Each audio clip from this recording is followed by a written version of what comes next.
So ಒಬ್ಬ ಮನುಷ್ಯ ರಕ್ಷಣೆ ಹೊಂದಬೇಕು ಅಂದರೆ ಪ್ರಾರ್ಥನೆ ಮಾಡಿದ್ರೆ ಅವನು ರಕ್ಷಣೆ ಹೊಂದೋದಿಲ್ಲ. ರಕ್ಷಣೆ ಹೊಂದೋ ಥರ ಯಾರಾದರೂ ಒಬ್ಬ ಹೋಗಿ ಅವನಿಗೆ ಸುವಾರ್ತೆ ಹೇಳಿ ಅವನ್ನ ಮೀಟ್ ಮಾಡೋ ಥರ ದೇವರು ಪರಿಸ್ಥಿತಿಗಳನ್ನು ಚೇಂಜ್ ಮಾಡ್ತಾರೆ ಹೊರತು ಬರೀ ಪ್ರಾರ್ಥನೆಯಲ್ಲೇ ಹೊಸ ಒಡಂಬಡಿಕೆಯಲ್ಲಿ ಒಬ್ಬ ರಕ್ಷಣೆ ಹೊಂದ್ತಾರೆ ಅಂತ ಎಲ್ಲೂ ಇಲ್ಲ.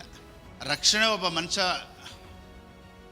ಹೊಂದಬೇಕಂದ್ರೆ ಅವನಿಗೆ ಸುವಾರ್ತೆ ಸಾರಲ್ಪಡಬೇಕು. ಅದಕ್ಕೆ ದೇವ್ರ ವಾಕ್ಯ ಹೇಳುತ್ತೆ, ಲೋಕವೆಲ್ಲ ಹೋಗಿ ಸುವಾರ್ತೆ ಸಾರ್ರಿ ಅಂತ ಹೇಳಿದರೆ ಹೊರತು ಲೋಕವೆಲ್ಲ ಹೋಗಿ ಪ್ರೇಯರ್ ಮಾಡ್ರಿ ಅಂತ ಎಲ್ಲೂ ಹೇಳಿಲ್ಲ.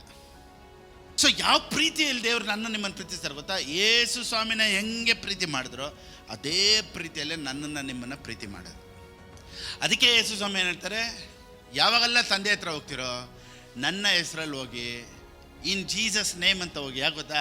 ಯಾವಾಗೆಲ್ಲ ತಂದೆ ಇನ್ ದ ನೇಮ್ ಆಫ್ ಜೀಸಸ್ ಅಂತ ನೀವು ಪ್ರೇಯರ್ ಮಾಡ್ತಿರೋ, ತಂದೆ ನೋಡಬೇಕಾದ್ರೆ ನಿನ್ನನ್ನು ನೋಡೋದಿಲ್ಲ, ಯೇಸುನೇ ಬಂದ ಥರ ದೇವ್ರು ನೋಡ್ತಾರೆ. Amen. When you go into the name of when you go in the name of Jesus, when father sees you he will see like Jesus. ಕೆಟ್ಟ ಕುಮಾರನು ಒಳಗೆ ಬರ್ತಾನೆ ತಂದೆ ಮನೆಗೆ.